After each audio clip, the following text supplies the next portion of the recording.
팩스 공동제작 김필원입니다. 감사합니다. 저도 같이 공동제작하는 한정수입니다. 감사합니다. 여러분의 세임과 협력으로 빨리 신학기단에게 보석으로 나왔습니다. 고맙습니다. 네, 저는 18대 선 선거부 소속인단 사무차장 최성년이고요. 보답하는 마음으로 앞으로도 더 열심히 활동하겠습니다. 감사합니다.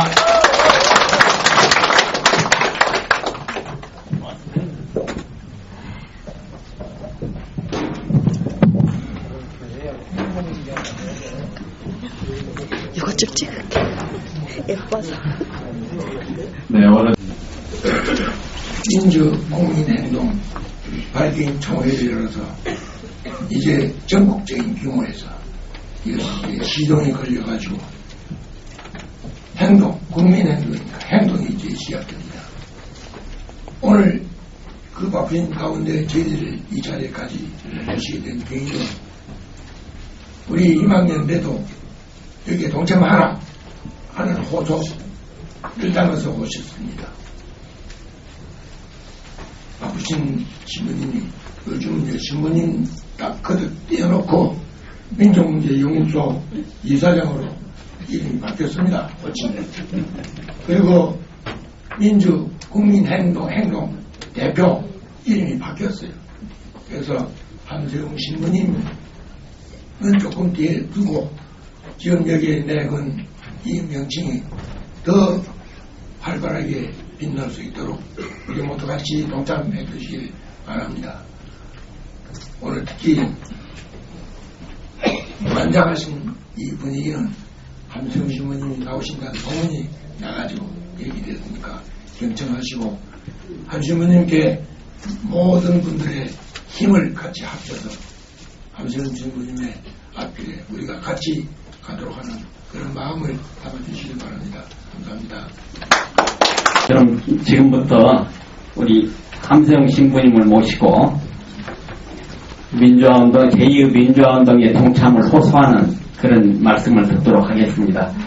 함 신부님은 잘 아시다시피 지금 얼마 전에 발기인 대회를 마친 민주주의 국민행동, 약칭 민주행동입니다. 민주행동 상임대표를 맡아가지고 지금 민주화운동을 전국적으로 불을 지피기 위해서 수십 군데 지금 전국적인 강연을 다니시고 가시는 곳마다 지방 조직들을 지금 이끌어내고 계십니다.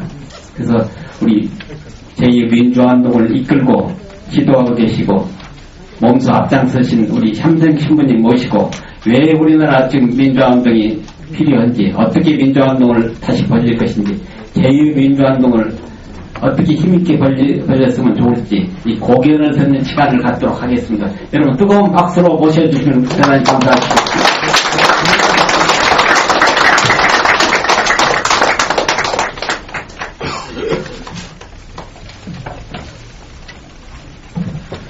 네, 김영환께 소소하겠습니다.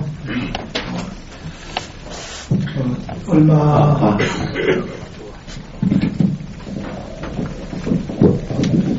며칠 전에 우리 이제 정동익 선생님이 여기 와서 좀 요새 하는 일 얘기 좀 해라. 그래서 이제 기쁘게 수락을 했습니다. 이제 와서 뵈니까 여기 오신 분들은 사실 뭐 이런 말씀 들으실 필요도 없고 한평생 그렇게 살아오신 분들인데 또 제가 무슨 제2의 민주화운동 필요성을 세상 말씀드릴 필요가 있겠습니까? 다만 그냥 제가 요새 생각했던 일, 하고 있는 일 말씀드리면서 뜻을 모으는 것을 이제 대신 하겠습니다. 자료를 또 제출하라고 그래서 제가 지난달에 우리 4대단 신부님들에게 동참을 호소하면서 이 교회 잡지에 쓴 글입니다. 이제 그 글을 제가 그대로 이제 옮겨드렸고 마지막 부분만 몇 줄을 제가 좀 첨언을 했는데 그런 내용 정리해서 대화를 올리도록 하겠습니다. 우선 오늘 4월 3일인데 제주 항쟁 아픔 제주에서 어제부터 큰 행사가 이렇게 있었는데 4.3 항쟁의 의미 또 희생되신 분들 그리면서 마음속으로 기도 올리고 또 동시에 그 박정희 유신 독재 때 이 4월 3일에 또 인천항명 사건 이렇게 발표해서 많은 분들을 구속했는데 오늘도 똑같은 시간에 제1교회에서 그 당시에 그 민창년 사건 당사자들 오늘 모여서 또 토론도 하고 기념 모임을 갖는다고 얘기를 했습니다. 그런 내용을 이렇게 간증을 하고 또 종교적으로 그리스도적 관점에서 오늘이 또 예수 순환 예수님의 그 순환일입니다. 그래서 3시에 예수님은 이제 돌아가셨다고 해서 수도원은 다 3시에 십자가 예절을 하는데 각 성당에서는 저녁 8시에 십자가 예수님의 아픔 이런 내용들 이제 기념을 합니다. 몇 가지 내용들 이렇게 함께 연대하면서 오늘 제 말씀을 시작하고 최근에 또 벌어지고 있는 아픈 내용들 너무 잘 알고 계시지 않습니까? 이 세월호 참사 진상조사위원회를 무력화시킨다고 그래서 이석대 위원장과 많은 분들이 항의하고 계시고 또 어제는 또 유족들 또 한가하는 뜻으로 삭발 또 농성도 하시고 그러는데 모든 게 마음이 대단히 아픈 그러한 사건들인데 저도 그런 내용을 이렇게 전해 들으면서 좀 분노도 이게 치밀입니다. 이제 또 저 나름대로 또 욕을 또 했어요. 제가 이 나쁜 놈들이다 이렇게 욕을 했더니 이제 김중태 우리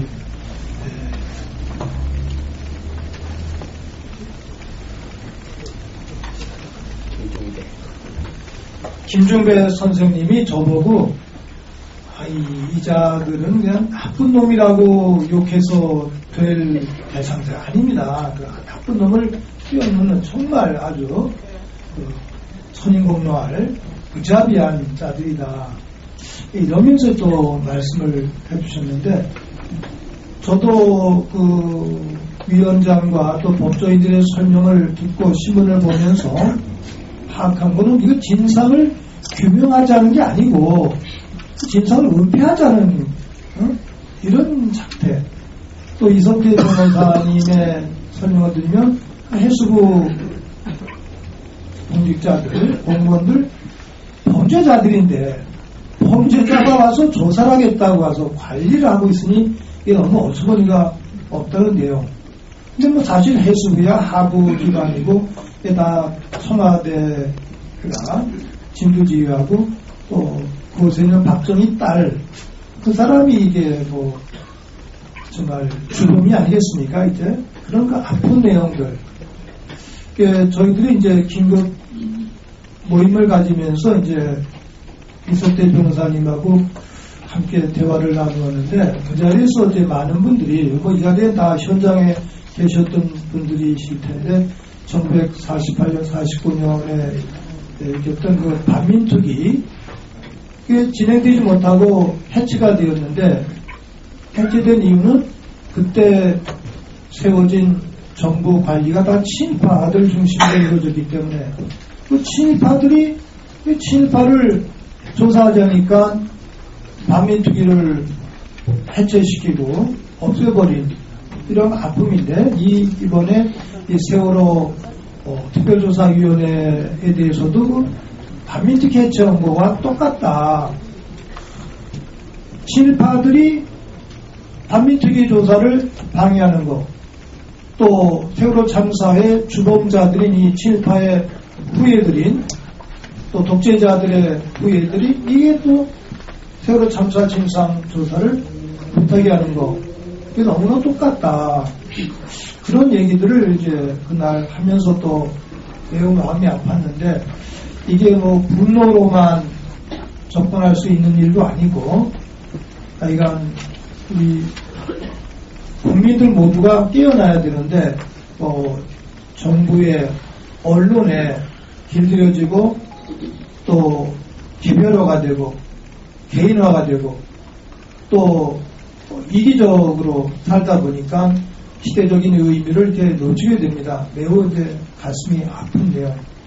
또 오늘 많은 신문에도 보도가 되었습니다만 이런 거를 덮기 위해서 또 보상금인가 배상금을 매족시킨다는 것만 보도를 하는데 실제로 그걸 보살 살펴보면 정부 책임에 대한 얘기는 하나도 없고 다 국민 성급이나 다른 돈 모아서 주는 돈인데 생색을 내면서 가족들에게 또 아픔을 주는 그분들이 우리 가족들을 능력하지 말아라 이렇게 표현하셨는데 이게 너무 말씀들이 정말 아픕니다. 이제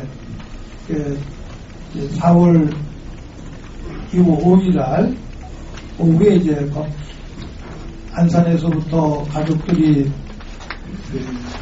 행렬해 오시면서 광화문에서 5시에 이제 집회를 갖기로 했는데 함께 하면서 우리의 뜻을 모아야 되겠다 그런 생각. 이 사람들은 사실 말로 표현할 수 있는 사람이 아니기 때문에 어떻게 하나 이제 이런 도심 여기 계신 이 모든 또 선배님들 또 우리 동지들 함께 그런 생각을 갖고 계시리라 이렇게 생각을 합니다.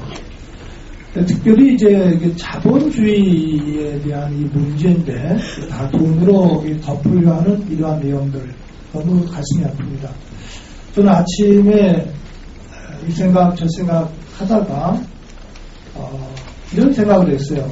또 이게 거친 표현이나 일부로 해결될 내용도 아니기 때문에 기자들이나 또 많은 분들이 쓰신 글들을 이렇게 읽으면서 이런 생각을 해보았습니다. 가끔 이제 은행 금고를 터는 아주 기교가 있는 범죄가 이렇게 신문에 보도가 됩니다. 은행 금고를 털을 때 그냥 옆에 있는 모든 전선 다 끊고 위에서 이걸 뚫고서 금고에 있는 돈을 이렇게 가져가는 그런 아주 기술이 좋은 도둑들 이것을 만나게 되는데 제가 그런 사건을 접하면서 성경에도 보면 이 사기꾼에 관한 이야기가 나와요. 사기꾼에 관한 이야기. 너무 나쁜 짓을 하니까 이 사기꾼을 주인이 해고를 시켰습니다. 해고를 당하니까 이 사기꾼이 해고당하기 전에 주인한테 빚진 사람들을 다 불러다가 빚을 미리 탕감해 주는 거예요. 다. 그러니 자기 이제 편들을 만들어 놓은 거죠. 자기가 떠나가도 먹고 살 수 있는 그 기반을 마련해 놓은 건데 이 사기꾼이 얼마나 나쁜 사람이냐 라고 말씀하시면서 그런데 그 사기꾼에게서도 배울 게 있다. 이게 성경의 가르침이에요. 그 사기꾼에게서 배울 수 있다. 사기꾼이 그 사기를 치기 위해서 얼마나 머리를 쓰는지 아니야.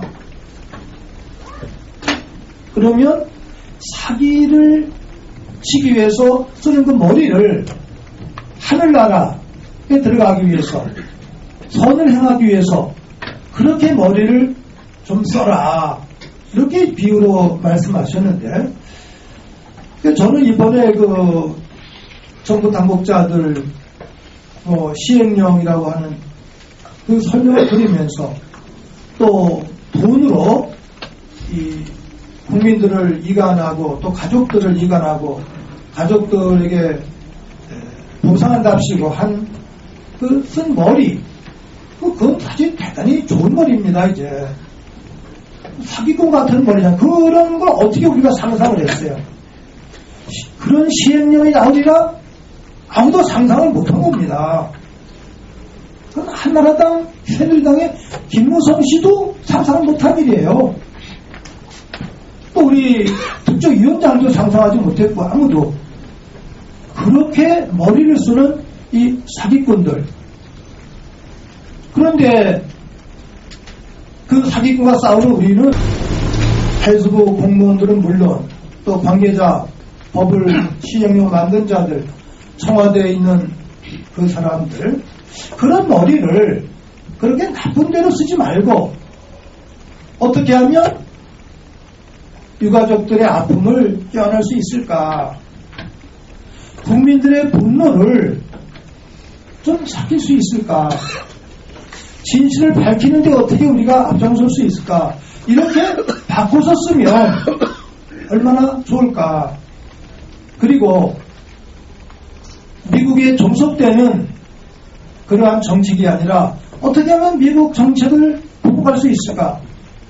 또 중국의 외교 정책도 이겨낼 수 있을까?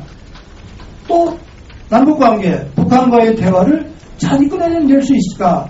이렇게 그야말로 선의를 접근하고 창조적으로 접근하면 얼마나 좋을까? 근데 그게 안 되는 것이죠. 이런 대화를 나누다가 어떤 때 마지막 질문에 이제 기자가 저에게 그러면 박근혜나 또 그 정권에 일하고 있는 사람들에게 어떤 조언을 해주고 싶습니까? 저한테 이렇게 질문을 하셨어요. 제가 그 질문을 받고 조언을 해도 안 들을 것 같다. 그 생물학자들이 말씀하시는데 사람은 DNA가 있는데 이 DNA가 안 바뀌어진다는 거예요. 그래서 그거는 그냥 DNA가 바꿔지지 않으니까 그 자리에서 그게 정지될 수 있도록 그렇게 노력해야지 이 대화로 꾸짖어서 될 일은 아닌 것 같다. 이러면서 이제 대화를 마무리한 적이 있습니다. 이제 이런 그 아픈 내용들 그 밑에 전제로 하고 시대적 고민을 함께 이렇게 나누도록 하겠습니다. 우선 이제 4월 16일 세월호 참사 1주년 그 희생 당일에 이제 큰 행사들이 이제 다 계획되어 있습니다. 이제 그런데 저희들이 또 젊은이들이 이제 좀 좋은 생각 중 하나 4월 17일에 그 다음 날에는 문화적인 행사 퍼포먼스를 할 계획인데 그 영국에 있는 그 기네스북에 연락을 해서 우리가 시청광장에서 크게 예술적으로 촛불 퍼포먼스인데 그 세월호 그 배를 재현하는 촛불로서 그런 행사를 펼치면은 기네스북에 등재될 수 있을까 이렇게 했더니 이제까지 3,777명이 파키스탄인가 인도에서 거행한 행사 그게 이제 기네스북에 등재가 됐답니다. 3,777명보다 많은 수가 예술적으로 행사를 하면 기네스북에 등재될 수가 있다. 그 답을 받고 우리 민주주의 국민행동에서 4,160명 416이니까 거기서 10배 돼서 4,160명의 그 지원인들을 모집을 해서 10,000원씩 참가비를 내고 그 돈으로 예술적인 그 작품을 이렇게 만들어서 이 시청학 광장에서 4월 17일 저녁에 배 형상을 이렇게 만들기로 그렇게 이제 어제 결정을 했고 5일에 그 내용을 이제 기자회견으로 공표를 하기로 했습니다. 이제 저도 그 설명을 들으면서 이 불의한 정권, 불의한 자들을 꾸짖는 게 예술적으로 표현하면서 국제적으로 이 시선을 끌고 또 많은 분들이 알리는 것이 좋겠구나 이런 생각을 했는데 그런 내용들 큰 행사 중에 또 예술적인 건데 그 작품은 이제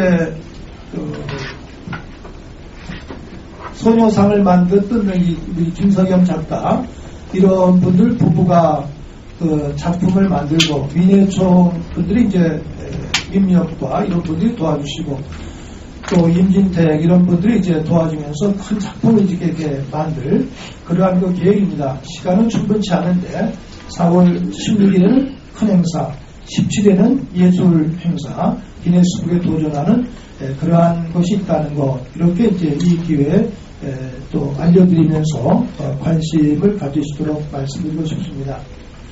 그리고 처음에 우리 김병태 교수님이 민주주의 국민행동에 대한 말씀을 해주셨는데 오늘 참석하신 모든 분들은 그냥 우리 정동익 선생님도 저희 공동대표로 계시고 주로 이제 저희들과 함께 이제 젊은 세대들이 이제 주축이 되어 있는데 오늘 오신 모든 분들은 그냥 아주 자동적으로 새날희망연대 포럼에 참석하신 분들은 그냥 그 자체로 다 고문이 되시도록 그렇게 저희들이 모시기로 하겠습니다. 다 동의하시죠? 박수 우선 해주세요. 정말 고문입니다. 고문으로 모시겠습니다. 이제. 어제 명함을 이만큼 받았는데 그 명함 앞에 뒤에는 또 제 이름으로 계좌를 열었어요. 그래서 이제 후원회 위도하고 많은 분들 모시도록 하라고 해서 한 번씩 명함을 받았는데 우리 정동익 또 선생님도 그 명함 이제 받을 때 그런 명함 받으셔서 함께 해주시면 참 좋겠습니다. 그다음에 제가 이렇게 포럼 회합하시면서 이렇게 배운 점은 한 달에 한 번씩 모이셔서 이렇게 공부하시는 거 정말 훌륭하세요.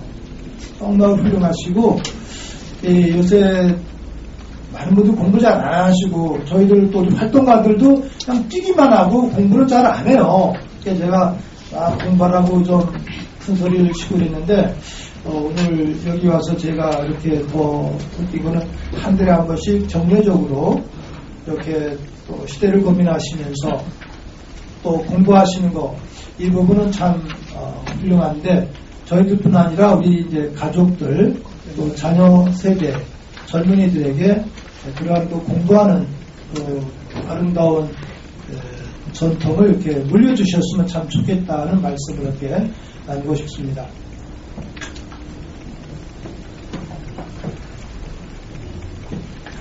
제가 이렇게 성당 밖으로 나와서 뛰게 된 배경은 74년도에 지학순 주교님의 구속과 또 민청학년 사건과 또 인혁단 관계자들 그분들이 이제 구속된 그 사건을 지켜보면서 가깝게는 우리 지학순 주교님의 석방운동을 위해서 처음에 관여하게 되었고 또 그분이 조금 일찍 나오셨는데 우리 주교님이 감옥에서 나왔다고 멈추면 그것은 종교인으로서 사제인으로서 너무 이기적인 접근이 아니냐. 많은 분들이 아직도 감옥에 계신데 그분들의 석방을 위해서 노력해야 된다는 시대적인 명령이 있었고 또 그 일을 하다 보니 그 석방하는 그 일에만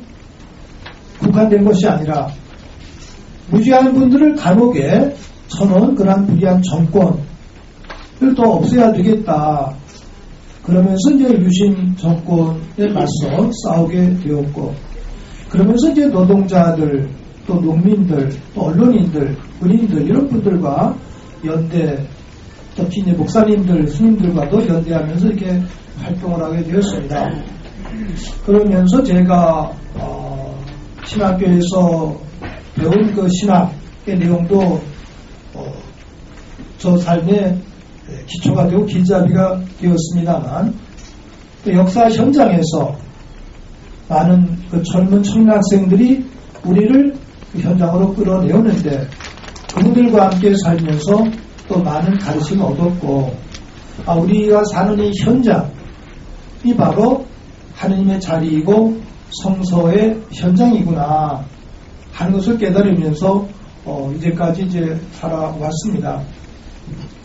제가 이제 한 3년 전에 사제 생활에서 이제 은퇴하고 자유로운 생활을 하고 있는데 나름대로 또 제 삶을 정리하고 이제 공부하고 있는데 또 아시는 대로 지난해 통합진보당 그 사건 그래서 이석기 의원과 7명 형제 젊은이들이 이제 구속되었고, 또 그 뒤에 이제 통합진보당이 해산되어가는 그러한 그 과정에 있었습니다.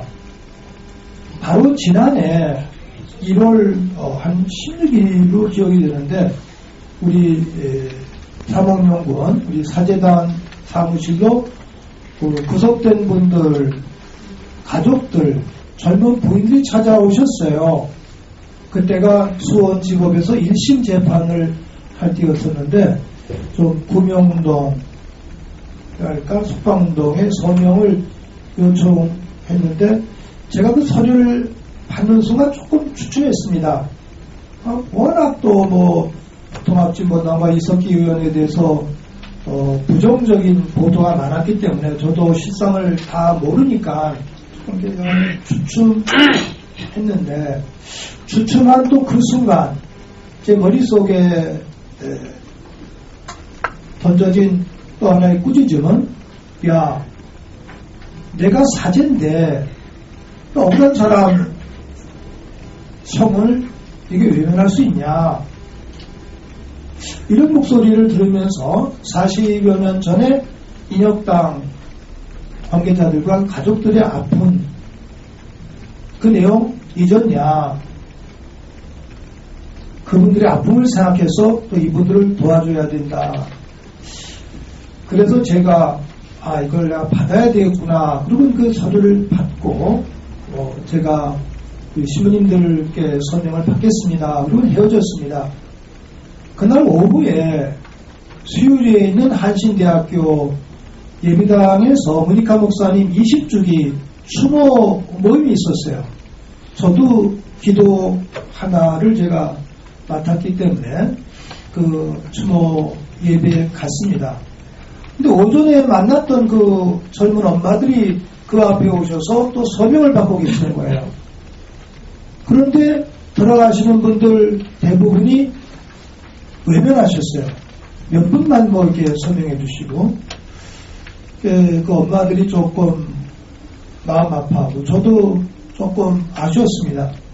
그리고 이제 예배가 시작이 되었을 때 제 차례가 되었는데, 제가 이렇게 말씀을 드렸어요. 제가 저 앞에 계신 분들 오전에 뵙고 오늘 또 지금 이 시간에 만났는데, 서명 받는 분들에 관해서 제가 문익환 목사님께 좀 질문을 드렸습니다. 목사님, 오늘 목사님 추모 20주기 행사를 펼치는데 저분들의 첨언 저희들이 응해야 되겠습니까? 외면하도 좋겠습니까? 이렇게 제가 여쭈었더니 문익환 목사님이 이런 책상을 탁 치시면서, 이 사람아, 무슨 소리야, 서명해야지. 그건 남대준이가 조작한 건데, 대통령 선거, 불법 관권 선거, 그거 은폐하기 위해서 만든 사건이야, 조작된 사건이야, 무조건 서명운동 해야지. 그리고 꾸짖으셨습니다. 제가 들은 말씀 여기 오신 모든 분들께 전해드립니다. 그리고 제가 준비했던 기도문을 올렸습니다. 그리고 이제 나가실 때 가족들을 기억해 주십시오. 그랬더니 이제 그래도 예배 끝나시고 가시면서 대부분의 모든 분들이 다 설명을 해 주셨어요. 가족들도 힘을 얻고 저도 힘을 얻었습니다. 또 마침 저희 중에는 또 제주의 강우일 주교님이 앞장서서 또 그 서명운동을 해 주셨습니다. 참 기뻤습니다. 그리고 얼마를 지났는데 또 알고 보니까 또 이석기 의원이 우리 가톨릭 신자예요. 엄마도 아주 열심히 하셨고, 또 누나들도 아주 열심히 하고, 또 바로의 누나는 아주 국방부에 근무했던 아주 작전통, 그 전문가들 얘기하면 정말 군사 작전통으로서 정말 국방부 장관이 될 수 있는 그런 유능한 인재였답니다. 근데 이석기 의원이 90년대 구속된 그 사건 때문에 늘 보안사, 기무사에 끌려다니는 바람에 암이 걸렸어요. 그리고 40대 때 젊은 나이에 세상을 떠났습니다, 이제. 그런 또 슬픈 이야기를 듣고 보니까 또 마음에 이렇게 분노가 치미는 거예요. 그리고 이제 얼마 시간 지나가니까 또 통합진보당 해산을 한다는 그러한 내용이 이제 보도가 되었습니다. 법무부 장관이 이제 추출이 되어서 미리 펼쳐졌었는데, 그래도 또 뭐 많은 분들이 그게 정당이 해산될 수 있겠느냐. 저도 뭐 그렇게 생각을 지냈는데 점점 지나다 보니까 아니라는 거예요. 불안하다는 거죠. 지난해 6월인가 7월에 법조신문에 보도되기를 예측기사로서 헌법재판관 수가 9명인데 그걸 분석해보면 그중에 5명은 뭐 아주 변하지 않는 수구 꼴통들이고 한 3명은 뭐 중간에 왔다 갔다 할 수 있는 그러한 사람들이고 또 한 사람 정도만이 분명하게 반대 의견을 지닌 분이다. 뭐 이런 분석이 나왔다고 해요. 5대 3대 1이다. 그런데 어쨌든지 뭐 그것이 9개월만 내면 되니까 근데 조금 7월 8월 지나갈수록 이제 불안합니다. 6대 3 같습니다. 또 좀 지나니까 또 7대 2 같습니다. 또 이런 예측에서 나오다가 뭐 청와대 관련했던 그 정유회 사건이 터지니까 이 사건을 덮기 위해서 이 통진당은 꼭 해산 결정으로 귀결될 것 같습니다. 이런 얘기들이 돌면서 이제 통합진보당 해산 반대를 위한 원탁회의를 1차 원탁회의를 이제 백범기념관에서 12월 초인가 많은 분들이 모이셔서 뭐 이 자리에 오신 분들 또 많이 또 참석을 해 주셨었는데 그런 의견을 모았던 일이 있었고 이게 좀 가니까 이제 12월 19일에 그 결정이 날이 정해졌다고 그래서 이틀 전인 12월 17일에 국회의원 회관에서 또 2차 원탁회의를 했습니다. 근데 원탁회의를 참석하면서 제 머릿속에 이 생각 저 생각이 오가는 거예요. 야, 이게 참 장난도 아니고 이게 어떻게 되는 건가. 그게 박정희나 전두환 시절 같으면은 어떻게 국회에서 그런 행사를 할 수가 있습니까? 사법부를 비판하고 행정부를 비판하고 헌법재판관을 비판하는 모임을 어떻게 국회 내에서 그런 모임을 가질 수가 있어요. 아주 모임 자체가 불가능하죠. 박정희나 전두환 때 같으면. 근데 또 지금은 또 그런 모임은 버젓이 다 할 수는 있는 거예요. 그런데 또 한편에서는 박정희 전두환 때보다 더 잔인한 무서운 그런 사법부의 선택이나 행정부의 그 결정 이런 권한의 남용이 또 버젓이 자행되고 있는 겁니다. 이 두 모순된 상황 속에서 야 우리 시민들이 해야 할 일이 참 뭘까 이런 생각들이 오갔습니다. 70년 80년대에 비하면 참으로 변한 건 많이 있죠. 이렇게나마 모여서 저희들 뜻을 표출하고 마음대로 이제 의사 서로 주고받을 수 있는 이거는 보장이 되었습니다. 이제 그런데 또 한편에 또 다른 약자들에게는 이제 자본주의의 방법으로 벌금으로 돈으로 다 사람들을 규제하는 거예요. 그냥 100만 원에서부터 1000만 원, 또 1억 원, 몇십억 원 돈으로 또 이 세월호 참사 그 과정에서도 보듯이 이런 사건을 덮기 위한 방법도 또 돈으로 지금 이렇게 도배를 하고 있지 않습니까? 이 돈으로 묘하게 국민들의 머리를 흐리고 또 통제하고 통치하는 이러한 시대에 우리가 어떠한 방법으로 또 대결해야 되는가 이것도 이제 늘 고민이었었는데 저는 뭐 종교인으로서 역시 이런 것을 이기려면 우리 각자 가지고 있는 개인주의랄까 욕심이랄까 탐욕이랄까 이기심이랄까 우선 이것에서부터 우리가 벗어나야 된다. 근데 저희들이 뭐 신학교나 수도원에서 배울 때 첫 과정이 성찰 과정입니다. 정화 과정. 먼저 네가 깨끗해져야 된다. 그리고 그 깨끗한 삶을 잘 간직하기 위한 조명 속에서 살아가야 된다. 빛 속에서. 그리고 하느님과 절대자와 일치를 해야 된다. 이런 플라톤의 3단계 그 정화 방법을 통해서 우리가 수련을 배웠는데 제가 민주행동 실무자들에게도 우리 주민 모임 때 이 말씀을 제가 올렸습니다. 우리들이 민주주의, 인권, 통일을 얘기하면서도 사실은 개인주의 또는 사경 또는 단체 이기심 또는 정파심 여기에 너무 매몰되어 있다. 이거를 깨지 않고서는 이룰 수 없다. 하면서 제가 첫 단계를 얘기했습니다. 그래서 나는 종교인이니까 하나님을 얘기하지만 우리는 그 하나님 대신 민족의 가치, 선열들의 가치 이걸 앞세우고 일제 식민지 시하에서 나라를 지키기 위해서 목숨 바치셨던 그 순국 선열들의 그 고귀한 뜻 이게 우리들의 길잡이와 기초가 되지 않느냐.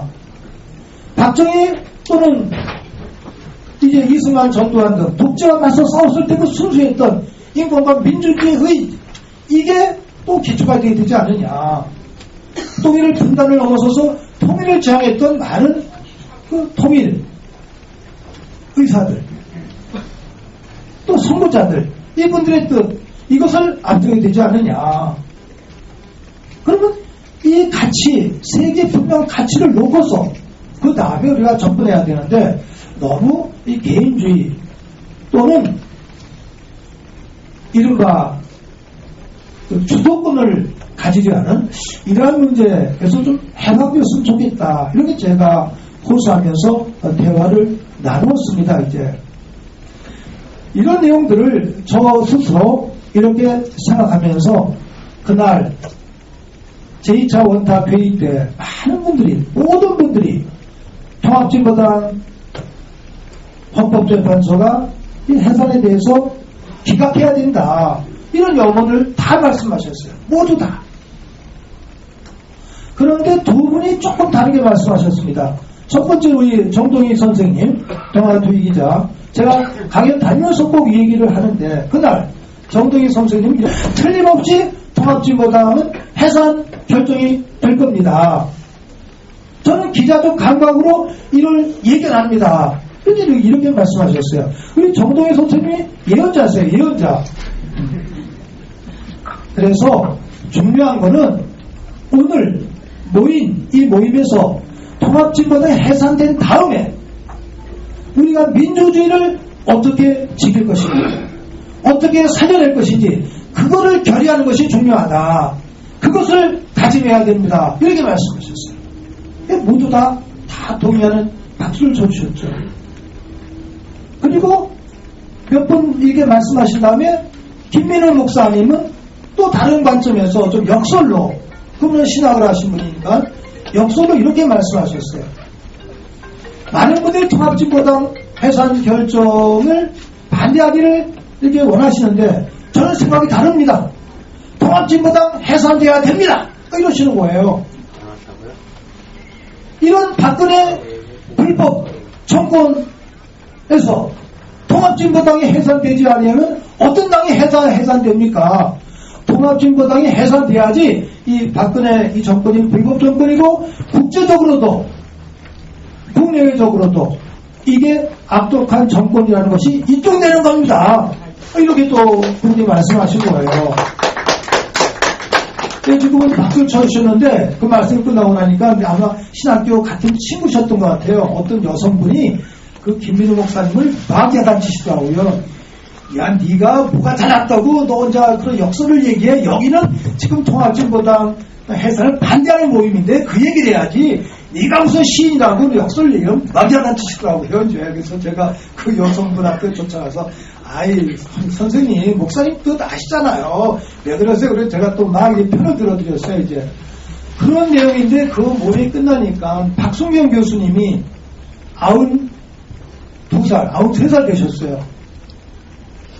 이분이 그냥 화장실에 가셔서 막 통곡을 하시고 우셨어요. 그 예고를 하셨으니까 내일 모레가 17일에서 19일에 해산될 때 감이 오시니까 그걸 이제 같은 화장실에 계셨던 그 김인선 의원이 현장에 있다가 이제 듣고 보고 나서 저에게 전해주셨습니다. 그래서 저도 그래도 그 마음이 참 아팠었는데 그러는데 이틀 뒤에 과연 통합진보당 해산이 되었어요.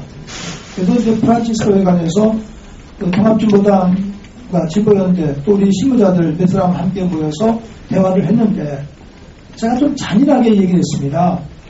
야, 잘 됐다. 이틀 전에 다짐하지 않았냐. 여러분들, 그때 통합진보 사무총장 몇 사람 나왔어요. 감옥 갈 각오 돼 있어? 제가 이거 물어봤어요. 다 각오 돼 있다고 그래요.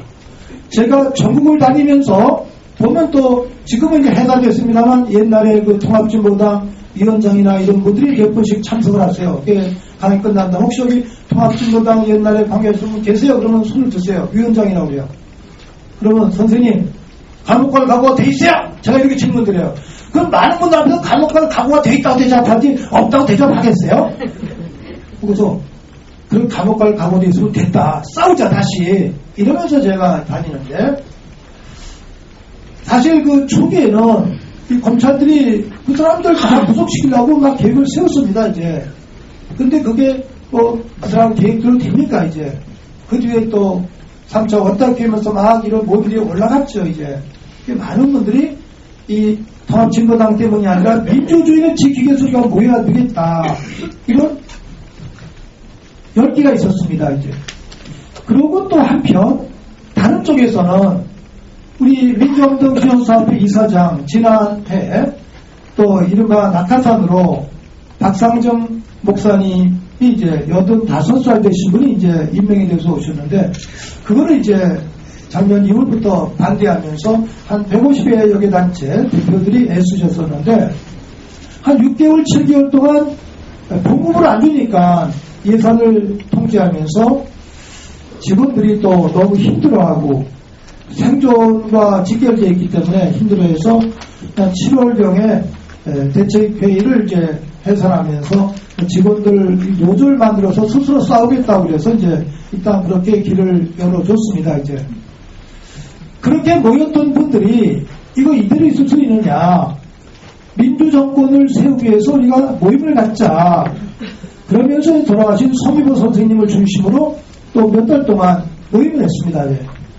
그런 내용들이 쭉 이렇게 이어지면서 몇 줄기 이 현실을 개선해야 되는데 또 이 박근혜 이 정권을 타파해야 되는데 이걸 어떻게 이렇게 묶어내야 되느냐, 이런 모임들이 쭉 있었습니다. 이제 그래서 잠깐 이제 저도 여러 모임에 이제 갔다가 지금 이제 신당 추진하고 있는 그 정동영 씨나 김세기 교수가 하고 있는 그 국민 모임에 잠깐 저도 이제 갔었어요. 그래서 제 욕심은 이제 그분들도 다 국민운동체로 모였다가 때가 되면 정치 쪽으로 나가면 좋겠다. 그런데 이제 그분들은 정치 현실 노자들이니까 너무 급하니까 기다릴 시간이 없다고 그냥 신당 창당으로 이렇게 먼저 나갔습니다. 이제 그래서 저는 이제 그분들과 그건 이제 일단은 정리하고 이 국민운동 공동체를 만들기 위해 노력하자 그래서 그 통합진보당 해산에 따른 그 원탁회의의 한 부리와 과거의 민청년과 민주개혁 세력, 민주운동 기념사를 중심했던 한 세력과 또 각 지역에서 오셨던 분들, 그런 분들을 주축으로 해서 또 청년 세대와 함께해서 여러 차례 대화 토론 모임을 가졌습니다. 그래서 우선 1월 15일에 프란치스코에서 전체 큰 토론을 가졌고 2월 12일에는 청년들을 중심으로 또 토론을 가졌고 또 제가 한 전국의 한 20여 지역에 다니면서 이제 호소를 했고, 그런데 지역은 이미 제가 느낌으로는 다 이미 결성이 돼 있습니다. 다 수도권에서 좀 집약된 모임이 생겨났으면 좋겠다 이렇게 말씀하시는 거예요. 이름을 설정할 때도 민주주의, 민주수호 이런 내용들이 이제 가장 많은 여건이 있었는데 또 젊은 세대들은 민주나 뭐 이런 게 들어가면 조금 이제 옛날식이라고 80년대 식이라고 외면한다는 겁니다. 이제 이걸 공모하기로 했는데 공모를 했더니 뭐 재미있는 이름이 나왔어요. 뭐 새로운 대한민국이라는 말이 나왔는데 새로운 대한민국이니까 그건 또 사그리 냄새가 난다. 그래서 또 안 된다고 그러고 또 민주주의 플러스 이게 이제 젊은이들의 매력이 된대요. 그러니까 또 어떤 우리 김준배 선생님이 아니 민주주의가 없는데 뭘 플러스냐. 플러스는 없는 민주주의인데 민주주의를 세워야지. 또 이러면서 되고.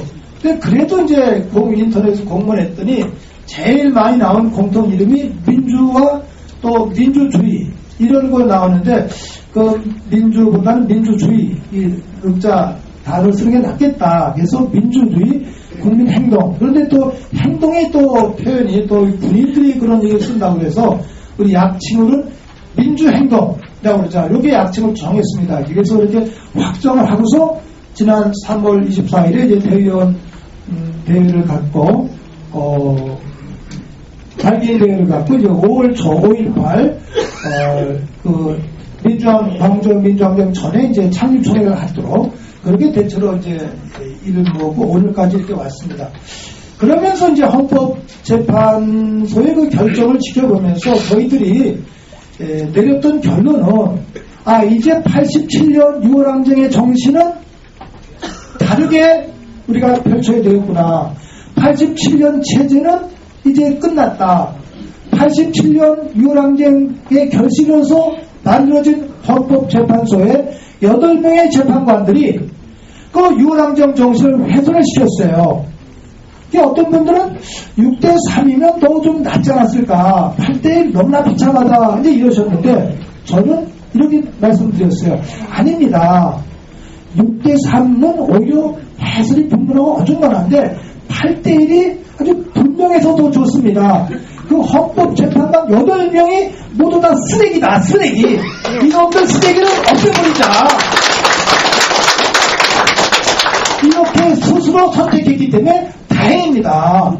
그 헌법재판소는 문을 닫은 거다. 그런데 김희수 재판관 한 분, 숫자는 하나지만 이 한 분이 8명의 썩은 쓰레기를 넘어설 수 있는 항일투쟁 정신, 민주화 인권 정신, 통일 정신, 신자유를 답할 수 있는 민생 정신, 이걸 담고 있는 우리들의 보배다. 그 김희수 재판관의 그 판결과 그 정신이 우리들 안에 내재되어 있다. 이거를 불씨를 살리면은 제2의 민주화운동을 펼칠 수가 있는 것이다. 하면서 제가 호소했고 또 이 동료들과 사제들과 함께 대화를 나눴습니다. 그래서 이제 87년 그 헌법과 체제는 사실 항의가 있었습니다. 그걸 넘어선 제2의 민주화운동을 펼쳐내자. 그런데 제2의 민주화운동에 펼쳐낼 그러한 길잡이는 여기 계신 선생님들은 이미 다 아시는 내용들인데 제가 마침 민족문제연구소에서도 일을 하고 있는데 정말 우리나라의 그 원죄는 친일잔재를 청산하지 못한 거예요. 이게 원죄거든요. 근데 이 부분을 민주화 활동하고 노동운동하는 분들은 이 친일잔재 청산이라는 이런 역사적인 이 과제의 의미를 몰라요.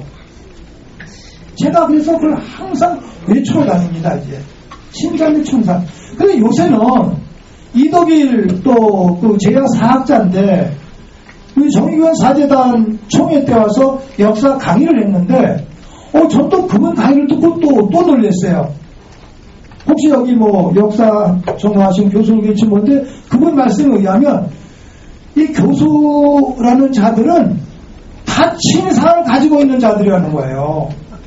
네, 서울대학은 이병도를 중심으로 한 이 역사학과의 그 괴수로부터 나온 그 친사관, 고려대학은 신석호라는 그 친일 학자의 그 제자들이 대한민국의 역사계를 다 좌우하고 있다는 겁니다. 맞습니다. 이거를 깨보셔야 된다는 거예요. 그분은 우리 고조선 역사부터 강의를 하시더라고요. 저도 초등학교, 중고등학교 때 배웠던 내용인데 이렇게 들으면서 우리 한사분 얘기를 나오면은 다 대동방변에 있었다, 평양근처에 있었다, 이렇게 어려서부터 우리가 듣고 배우지 않았습니까? 근데 그게 다 이병도를 중심으로 한 일본 학자 친사관의 학설이라는 거예요. 그래서 그 친사관 그 주장을 반박을 하면 논문을 대지 않고 이 자들은 이게 정론이라 그런데요. 정론. 그럼 정론에 근거가 있어야 되지 않냐. 정론에 근거도 없어요. 근데 이덕일 이 사람은 한자 공부를 많이 해가지고 그 중국의 한서 중국 문헌, 옛날의 역사의 근거는 중국 서적밖에 없어요.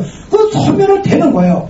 그거에 기초로 하면 한사군은 오히려 북경 근처라든지 요동반점 근처, 중국 땅 근처에 있었던 게 그 한사군이지 대동강 평양 근처가 아니라는 겁니다, 이제. 그런데 대동강 근처, 평양 근처에 한사군이 있다고 했을 때 이 친사관이 문제가 되는 거는 바로 그거를 기초로 하면은 그래서 중공이 동북공정을 마음대로 펼칠 수가 있다는 거예요. 그 기초를 마련해 준 게 또 이런 친일사학자들의 작태라는 겁니다, 이제. 저 그 강의를 듣고 또 놀랐어요. 거기까지 올라가는 거예요. 그러면서 이 친파 영입도 시작하면 안 됩니다. 정조대로 올라가서 그 노론, 벽파 이거부터 깨부셔야 된다는 거예요. 그래서 역사학도 영정조 시대 영조와 청조는 구별해야 된다는 거예요. 근데 이걸 묶어서 이 역사학자 이 교수들은 영정조 시대 그런다는 거예요. 정조는 영조의 부속시켜버리는 거예요. 정조는 영조와 다른 개혁 의지를 가지고 있었던 새 시대에 왕정 시대로 시작하려 했던 인물이었다는 거죠. 그 남인학자를 중심으로 남인 개혁파들 이 사람들이 서학을 받아들이고 천정을 받아들인 거예요. 그러면서 이제 그분은 저희들이 이제 우리가 사제들이니까 이 남인학파의 정신을 개혁 정신을 잘 생각을 해라. 이러면서 야단을 치는 거예요. 그런데 정조가 죽자마자 노론벽파가 일어나가지고 남인 개혁파들 전부 다 없애고 천주교 박해하고 그렇게 이어진 게 이제 친천파 그리고 이제 이완용과 같은 친일파 그렇게 이어지면서 그게 이승만, 박정희, 전두환, 노태우, 김영삼, 신한국당, 한나라당, 새누리당 이렇게 이어진다는 분위기가 이제 이런 역사의 물줄기. 그래서 제가 조금 더 자신을 갖고 배웠어요. 이런 얘기를 좀 막 했더니 또 역사학자들은 저보고 또 야단을 치는 거예요. 귀가 얇아가지고 하나 듣더니 또 그것만 얘기한다고 해서 얇은 게 아니고 나도 생각을 했는데 그게 일리가 있어. 그리고 이제 얘기를 했는데 이런 의미에서 좀 역사. 그러니까 지금 이거 교육부 이거 썩은 자들 아니에요? 맞아요. 이거 썩은 자들. 맞습니다. 이게 사법부, 요새 이게 사법부가 아니지 않습니까? 또 그 중에 간혹 또 판결을 잘하는 판사 한둘이 또 있는 거예요, 이제. 이게 참 고민이에요, 고민. 이런 내용들 속에서 이 친파 척결에서 역사를 바로 세우는 이거 첫 번째 줄기 하나. 자연스럽게 우리 1948년 남한정부가 세워질 때 이승만을 중심으로 세워진 그 정당은 친파를 중심으로 만들었던 권력구조, 행정구조, 정치체제 아니었습니까? 그게 지금까지 이어지고 있는 거예요. 그러니까 그 친파와 이 분단세력 이거를 갚아야 된다. 독재세력, 독재잔존. 지금 이승만 잔존 세력, 박정희 잔존 세력, 전두환 잔존 세력, 그 후예들이 이 신한국당 또 새누리당 아니에요? 그리고 이제 박근혜가 그 구체적인 입증 인물이죠, 이제 그런 내용들. 그리고 이거를 그처럼 분단을 먹고 사는 자들, 이게 특히 군인 세력들이 거기에 있는데 미국에 예속되면서 물론 이제 미국이 가장 큰 주거 국가이긴 합니다만 거기까지 나면 또 그건 이제 아마 다음 때로 이재명 교수가 그 얘기는 전문가니까 또 말씀하실 것 같아요. 그런 내용들 이렇게 고민하면서 그 다음에 분단 세력을 넘어서야 된다. 아까 종북이라는 말씀이 나왔는데 사실 종북은 우리들이 먼저 쓴 용어래요. 그래서 참 부끄럽기도 하고 이 통합진보당이 분열되는 과정 속에서 민주노동당이 우리들 안에 좀 서로 예의가 없었던 그런 거 함께 반성을 해야 되는데 저는 그 종북 얘기가 나올 때 이렇게 얘기를 합니다. 박정희가 종북의 원조다. 박정희가 뭐 친일파 여수발랄 사건 얘기할 필요도 없이 1972년 유신 정변을 일으킬 때 이자가 먼저 독일에 알려줬어요. 그 미시아의 서류에서 공개된 겁니다. 미국에 나중에 알려준 거예요. 미국이 아주 불쾌했어요. 유신 정변하면서 이거 우리 국내 사람들한테 하는 거니까 오해하지 마시오. 이렇게 알려줬어요. 이게 종북의 원조지. 이게 박정희가 종북의 원조다. 그러니까 이 얘기를 내가 새정치나 민주당 국회의원들한테 좀 리드를 해라. 내 말을 인용해서 좀 해라. 해도 못해 이 병신들이. 맞아요. 아니 제가 시청 앞에 못하면 내 이름을 인용해서 해라 말이야. 아, 이런 것들이 야당 정치라고 있으니 참 열이 안 나요, 열이 나요, 제가. 이런 내용들을 제가 쭉 외치러 다녔더니, 그것만 가지고 민주주의가 이룩되냐? 항변하는 분이 있는 거예요. 김대중 시대 때 뭐가 변했냐? 노무현 시대 때 뭐가 변했냐? 막 이러는 거예요. 저도 뭐 부분 알고 있지만, 그래서 어떤 게 문제입니까? 그랬더니 김대중 대통령 시절 1977년 IMF 구제금융 그거를 해결하기 위해서 노력은 참 많이 했죠, 우리 국민 모두. 근데 무차별적으로 외국 자본을 받아들이는 바람에 국내 모든 가치 사장됐을 뿐 아니라 이 신자유주의가 주도적으로 뿌리내리게 됐다는 거예요. 우리들 안에 이게. 그때부터 전미들도 가치관을 상실하고 이런 거는 꼭 지적해야 되지 않냐. 또 노무현 대통령 때 FTA 무차별적으로 체결하면서 또 제주 강정마을 이런 군사기지 같은 거 다 그 노무현 대통령 때 시작된 건 아니냐. 그러니까 그런 신자유주의 청산, 독재자유주의 청산, 분단세력 청산 이런 세 가지 가치만 가지고도 안 된다. 이 신자유주의, 썩은 자본주의 이거를 타파해서 부패 관료, 부패 기업, 재벌을 해체하면서 새로운 경제 체제를 만들어야 된다. 발전을 위한 이 네 번째 얘기를 또 하는 거예요. 제가 그 부분은 뭐 공부를 많이 못했기 때문에 그 강의를 들으면서 동의를 했습니다. 이제 그렇구나. 또 지금 프란치스코 교황이 각광받고 있는 것도 이 자본주의에 대한 폐해, 그분이 강론하실 때마다 얘기하고 있고, 그러니까 모두 다 자본 독재의 노예가 되고 있다. 현대판의 새로운 살인이다. 이렇게 말씀하셨잖아요. 그런 내용들 하면서 제가 네 번째, 신자유주의에 타파해야 되겠구나. 이게 좀 인간의 중심이 되는 이런 내용들. 이거는 우리 시민단체도 사실 깊게 생각하고 반성을 해야 될 것 같아요. 우리 시민단체, 김대중 대통령 시절과 노무현 대통령 시절에 많은 이른바, 교수도 그랬습니다만, 국가에서 사업하는 그런 정책에 지원금을 받았기 때문에, 알게 모르게 다 예속이 되었어요. 그러다 보니까 이 순수성이 훼손이 된 거예요. 독립운동가들, 1986, 77년도에 민주운동 하셨던 분들이 무슨 보상을 바라고 한 게 아니었잖아요. 근데 지금은 다 돈에 알게 모르게 예속이 되어 있습니다.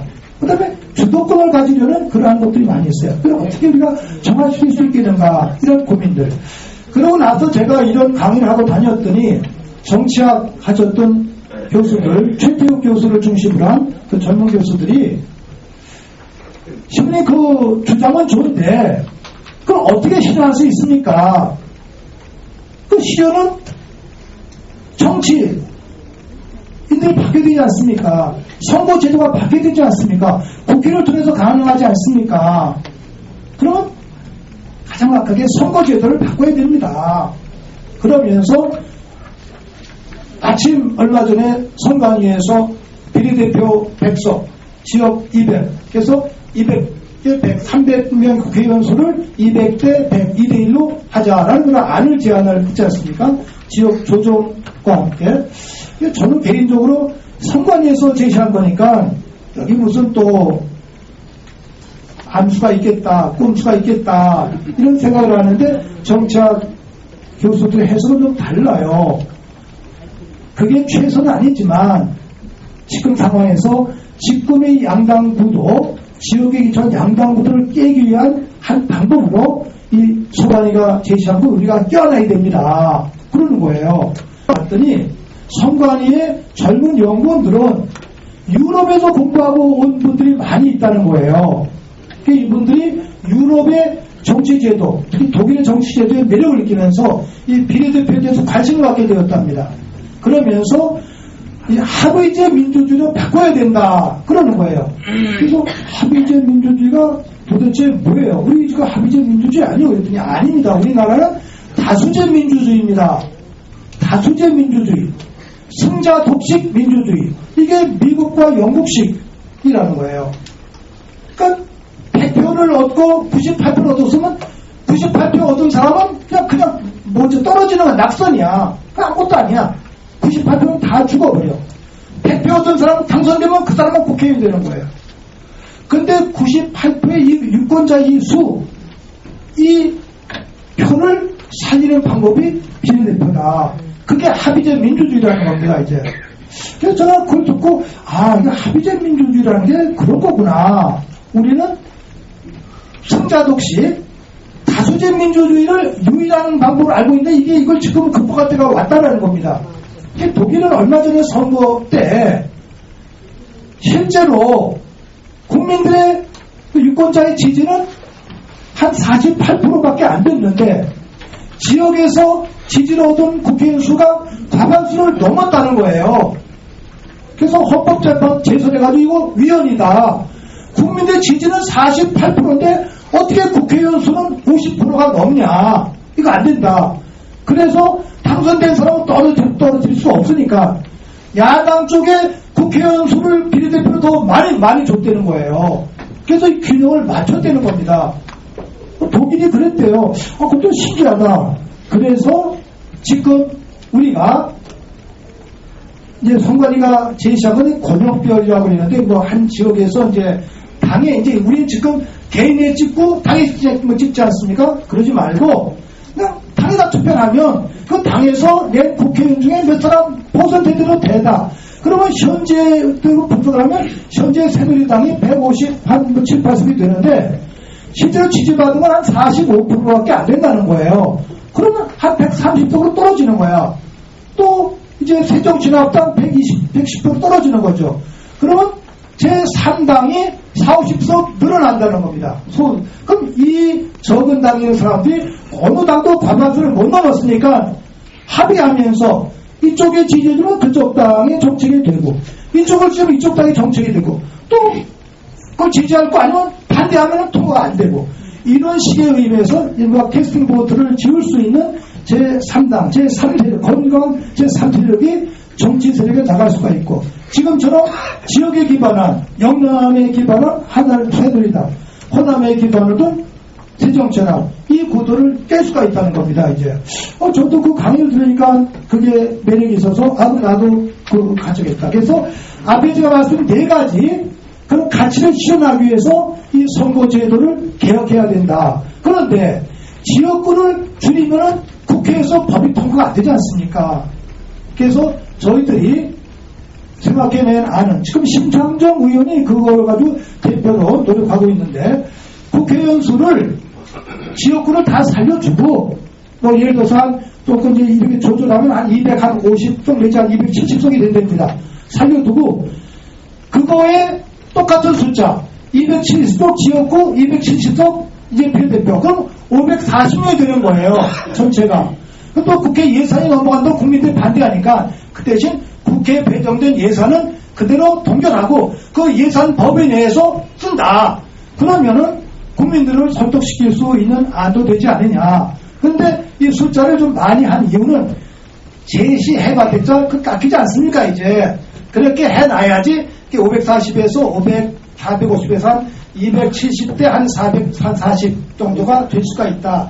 이게 이제 그 교수들이 내는 아니고 저희 첫 번째 토론회 때 합의된 그런 내용이었습니다. 이제 그래서 비례대표 어제 선거제도 개혁안이 바로 우리들의 목표를 실현하기 위한 눈앞의 방법이다. 물론 완전치는 않습니다. 아직 개혁할 게 많이 있죠. 그래서 제가 문익환 목사님께 배운 교훈을 생각하면서 동의했습니다. 문익환 목사님이 70년, 80년대 때 박정희 전두환과 싸울 때 어떤 때 최고안이 잘 안 될 때가 있지 않습니까? 그러면 그 다음은 최선이 안 되면 차선을 선택하는 지혜, 차선을 선택하는 지혜를 갖자. 그래서 저는 우리 국민운동 이제 민주행동을 제가 다니면서 얘기를 하면 제 방에서 막 질문이 있습니다. 도대체 당신들 하자는 게 도대체 뭐요?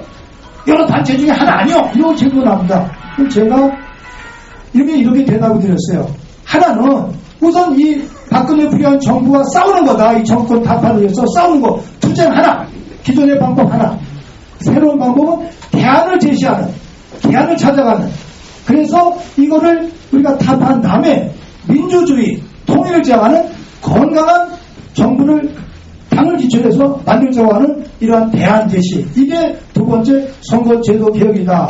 이렇게 이제 말씀을 드리면 조금은 수긍을 하시더라고요. 그렇게 제가 다니면서 이렇게 노력을 하고 있습니다. 그러면서 이제 원고 뒤에 제가 덧붙인 거는, 문재인 대표, 저도 뭐 개인적으로 뭐 친하고 좋아하고 그런데, 이분이 대표되고 나서 몇 가지 하는 게 너무 마음이 아픈 게, 박정희, 이승만 묘직하는 거, 그냥 가납다고 그랬는데, 또 며칠 전에는 뭐 천안함도, 친남도 이게 그러질 않나. 그러니까 막 열이 나는 거예요. 바보 같은 친구다. 바보 같은 친구다. 그게 천안 폭침이라면, 그게 1차적으로 대통령의 책임 아닙니까, 그게? 국방부 장관의 책임이고, 자국총장의 책임이에요. 탄핵감들이에요. 그렇게 물어야지. 그리고, 북한이 무슨 재주가 있다고 와서 그걸 치고 도망을 가요.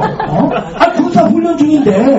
근데 저는 여순에서 안정훈 의사 순국 100주 행사를 북한부들하고 같이 하고 있었어요. 그날 그 해가 바로 6.15 공동선언 10주년을 맞는 해입니다.